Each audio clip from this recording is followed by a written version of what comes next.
And fashion is a huge part of our society, and that is what we'll be focusing on next. Fashion entrepreneur Akin-Babajide takes us on a quick tour into the world of fashion.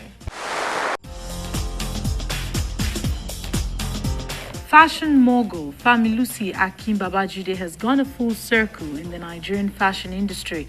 He cuts his teeth as a young fashion enthusiast amidst stiff resistance from his family. The journey has been, what's the word, ridiculously intense. You know, it's been fulfilling as well, because I would say that when I got into fashion about 13 years ago, within 5 to 6 years, I basically achieved all that I set out to at that time.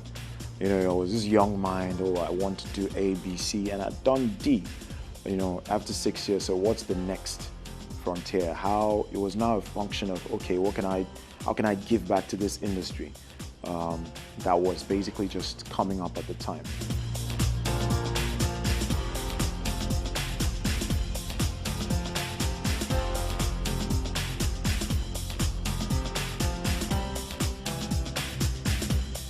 I think it started with plain interest and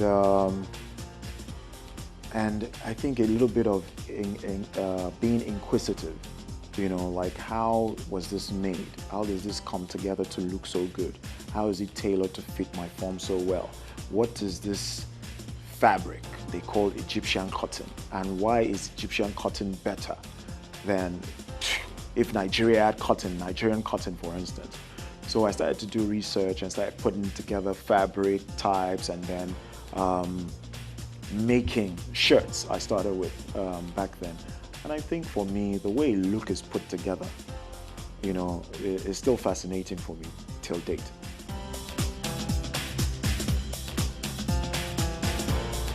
Startup, I didn't get a lot of encouragement.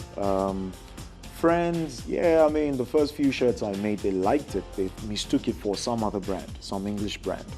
And I wasn't happy with that. It wasn't until the point where I actually had my brand name then. It was exclamations Nigeria, you know, the label on the clothes, that I felt some form of satisfaction that, okay, yeah, I mean, right now we've gotten to a point where I can tell you, see, I actually did make this.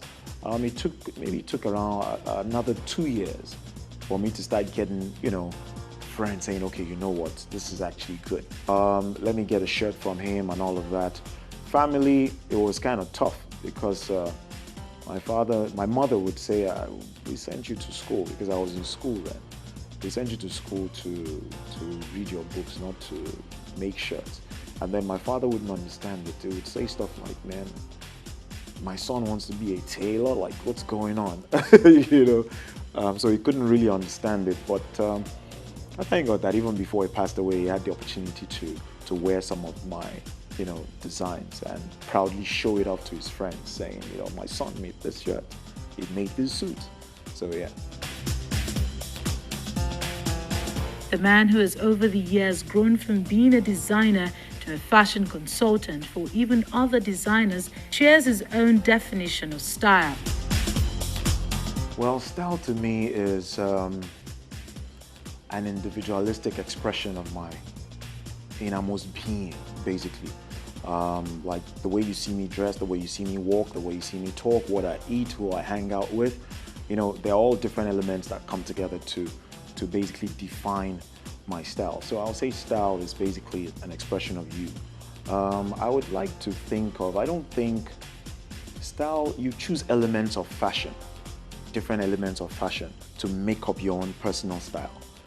You understand? So I still think that, you know, there's certain, I'm probably one of them. There are media outlets that tell you this is what is trendy. Then you can now take those pieces and create your own personal style from these trends. Right, yeah.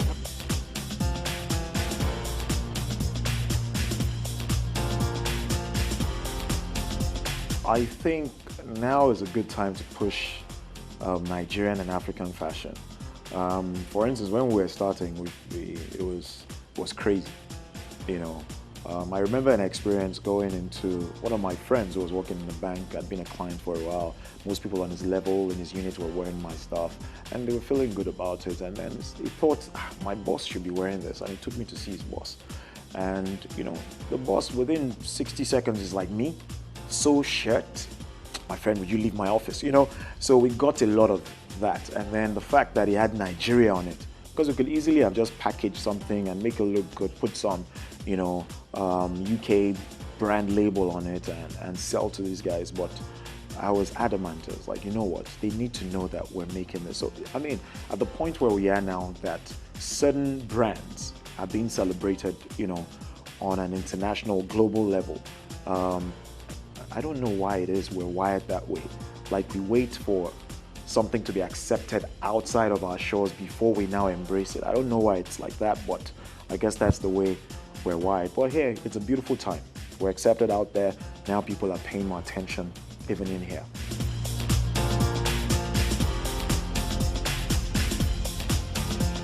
Familusi Akin-Babajide, or Mr. FAB as he's fondly called, shares some fashion tips on trends. Not all the current trends would work for you, so to speak. Not all of you would never, you know, but if there are 10 trends out there, you might find 2 that really works. You can infuse them into classic, you know, styles and pieces and create your own individual style. There are mistakes that plus size people make. Some think if they wear dark clothes, it helps to hide the fact that they're big. It's wrong. Some think if they wear tight clothing, then it makes them look smaller. Very wrong. Some think if it's really loose, you know, it would work out. That's even wronger. You understand? I think you should find a middle line between it being tight and being, you can wear colors. You know, if you're really big, I would advise that you wear smaller patterns. So if you have like paisleys, make sure there's smaller patterns. They actually make, if you're wearing stripes, for instance, make sure that the stripes are not the chalk stripes. Wear pin stripes that are closer together. It actually gives you a slimmer silhouette.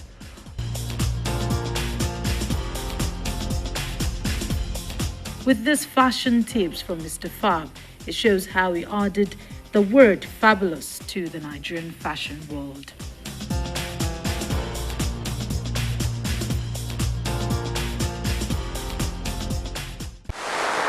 That's the package this week. Tune in next week for something even more interesting. Log on to channelstv.com for more stories and videos. And of course, tweet at channelstv_ENT. Follow me at Oluwamayawa, OH Luwamayawa. Till I see you next week, keep in mind that you are a miracle waiting to happen.